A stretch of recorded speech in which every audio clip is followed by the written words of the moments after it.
firstly, we're going to define the social-emotional learning, which is a process in which individuals develop the skills to, one, recognize and manage their emotions, build positive relationships, make responsible decisions, and handle challenging situations effectively.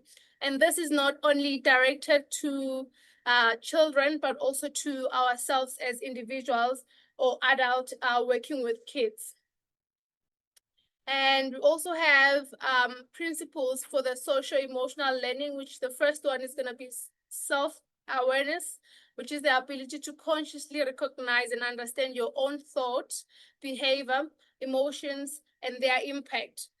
And then the second one is going to be self-regulation, which is the ability to manage your emotions, thought, behavior in a way that helps you to stay in control and respond appropriately to your situations. And the third one is going to be social awareness, which is understanding and being mindful of other people's feelings, needs, and perspectives. Fourth one, relationship skills, which is going to be building and maintaining healthy relationship, which is very important for this part of the presentation. And also responsible decision making, which is going to be making thoughtful choices about your actions and interactions. So we're going to be exploring more of these principles as we go. So the first activity, which I will be inviting you guys to take part of, will be challenging situation reflection. So you're going to reflect on some of the work that you do. I'm going to assume that everyone in this call is working in a space where they're working with kids or in an education space. So I just want us to take a moment and think about the situation or even an example that you have encountered and share that example. So while you are thinking about that specific incident or experience, you are going to think about how you handled that situation, and if whatever strategy that you use worked out for you, and also just highlight or identify the possible cause of that given destructive behavior from a learner. And I made an example there where maybe a learner was constantly disruptive or interrupting the class. So I'm just gonna give you a minute to think about that, and also ask or invite you to share some of those experiences so that we use them as examples as we go. Who are not able to talk, please use the chat box to write your experience. It could be just brief. It's something that we can use, but I also have some scenarios that I'm going to be using to guide us moving forward. So your minute starts now. And if you could just raise your hand with an emoji and we'll point you out. All right, Zuko, do you want to go ahead? You've had your hand up. All right, can everyone hear me? I would like to start off by greeting everyone who is here. Hope everyone is having a good day. An example that I would like to share is in our community center, we work with quite a number of children of different ages and also from different backgrounds. A challenge that we have encountered was that sometimes they resort to violence as an immediate reaction to when they are facing obstacles or disagreements with their peers. Now, one thing that we have established was that when it comes to addressing that, the victims of the children, they would expect there to be some form of punishment to be inflicted on the perpetrators. And now we are a community center where we are communicating non-violence and trying to find alternative means of addressing said violence. But now to the other children, it always comes across as if you did not take enough action to address what was done to them when you're only speaking with the perpetrator to establish what might have been their cause or where the underlying issue might have been for them to act in a violent manner. And that then put us in a situation whereby the victims would feel as if their concerns were not taken seriously, and it would discourage them to want to participate further in coming to the center where they feel as when they are being bullied, nothing is being done because there isn't any form of punishment that there is in place for addressing the perpetrators. That was a challenge that we had been encountering. In terms of how we've been handling this, the dialogue and engaging the perpetrators has been the Okay, they are gone. The addressing the perpetrators has been the one means of mitigation that we've been implementing to establish where they might be coming from and what the underlying issue might have been. So to sort of establish where the root cause might have been.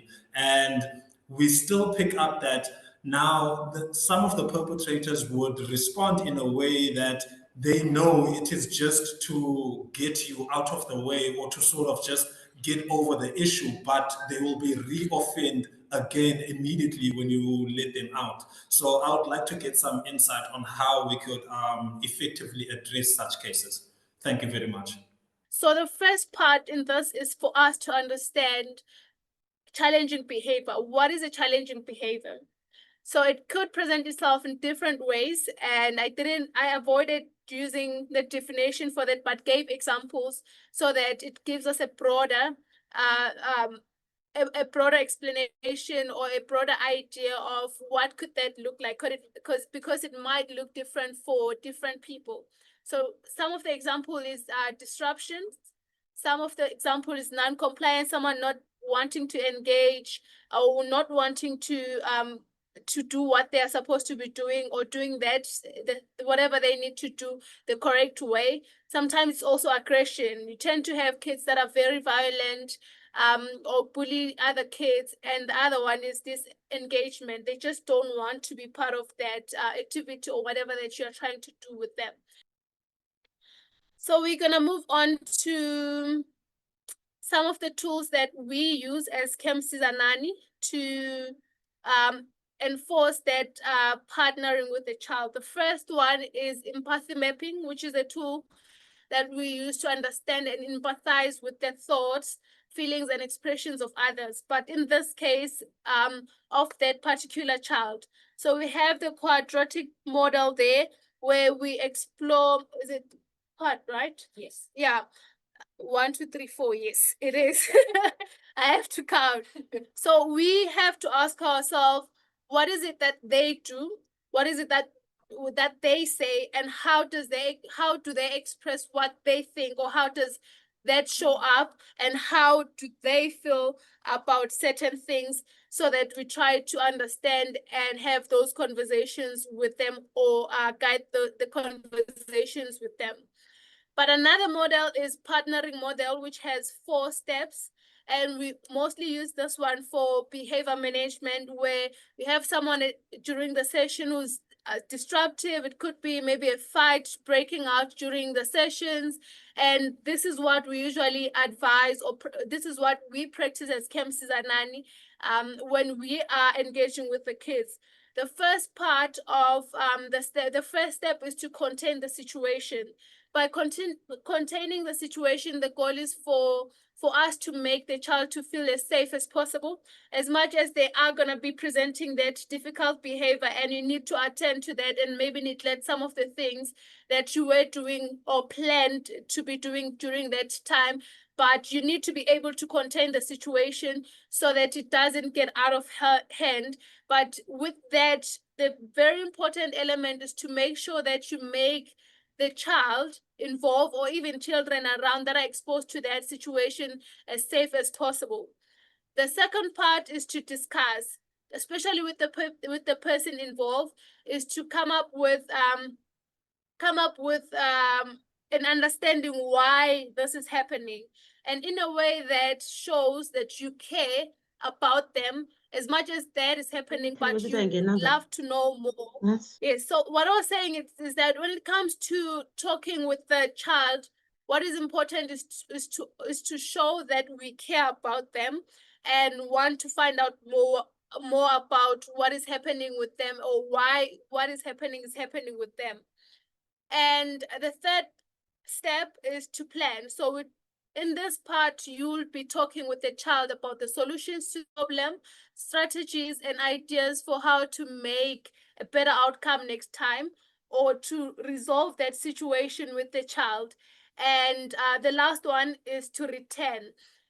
When it comes to this one, I'm going to use a scenario where you had to remove a child from a class. I saw someone saying they just warn them that they will take them outside or leave them to sit alone. It is important for you to be able to retain that child back to the group without embarrassment or making them feel like they are now an outcast or end up having labels from other kids or being treated in some way. And why are we doing this? What happens to a child when we use these techniques? The first one, we are revealing different approaches to problem solving, which also involve them coming up with some of those solutions as they think about how to do better next time or respond better next time. And the second one, we're helping them to be more reflective. So you get to discuss with them and they have a chance or an opportunity to reflect on the situation or what had happened. And the third one, we are helping them to create backup plans. And the fourth one, we are encouraging them to talk about their feelings as well as we have those discussions with them. And we are helping them to make choices. They have to come up with solutions at some point or strategies, and that is part of them making a choice or being responsible or feeling in control. We're also helping them to learn how to be in control of themselves and take responsibilities for their actions. And the last one is to show them that we care.